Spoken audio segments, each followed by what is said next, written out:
এবার গাজা সংঘাত প্রসঙ্গে বিস্ফোরক মন্তব্য করল এক মার্কিন সিনেটর লিন্ডসে গ্রাহাম বলেছে, যুদ্ধের অবসান ঘটানোর জন্য ইসরায়েলের উচিত গাজায় পারমাণবিক বোমা ফেলা, ঠিক যেভাবে দ্বিতীয় বিশ্বযুদ্ধের সময় আমেরিকা জাপানের উপর পারমাণবিক বোমা ফেলেছিল।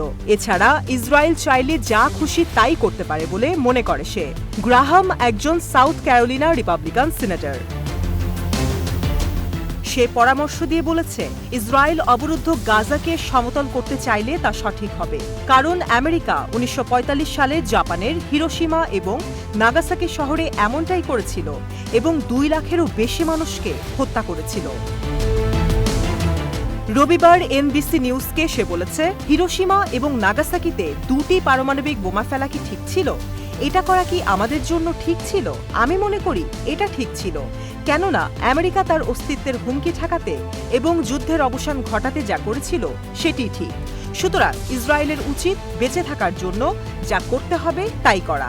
এ সময় দখলদার সরকারকে আরও বোমা সরবরাহ করার জন্য মার্কিন প্রেসিডেন্ট জো বাইডেনের প্রতি আহ্বানও জানিয়েছে গ্রাহাম।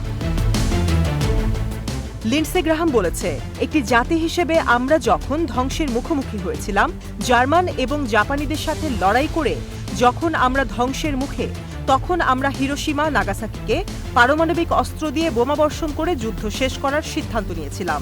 এ প্রসঙ্গে সে পারমাণবিক হামলাকে সঠিক সিদ্ধান্ত বলে উল্লেখ করেছে। হামাসকে ইঙ্গিত করে মার্কিন এই সিনেটর আরও বলে, এই যুদ্ধে তারা ইসরায়েলকে হারানোর সামর্থ্য রাখে না। এই যুদ্ধের অবসান ঘটাতে ইসরায়েলকে প্রয়োজনীয় বোমা দেওয়া উচিত।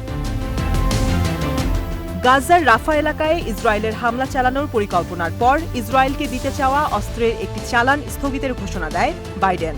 মার্কিন প্রেসিডেন্টের ওই ঘোষণার পর এ ধরনের মন্তব্য করল মার্কিন এই সিনেটর। গাজায় 7 মাস ধরে চলা ইসরায়েলের নির্বিচার হামলার মুখে এই রাফাতেই উপত্যকাটির 15 লাখের বেশি মানুষ আশ্রয় নিয়েছে।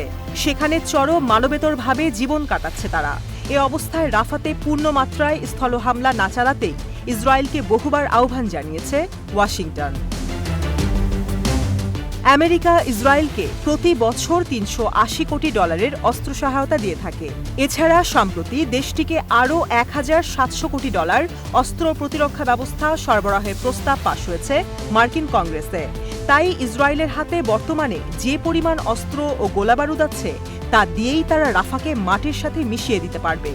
এর আগে এমনটাই বলেছিল আমেরিকার সামরিক বাহিনীর সাবেক কর্মকর্তা কর্নেল জো বুচিনো।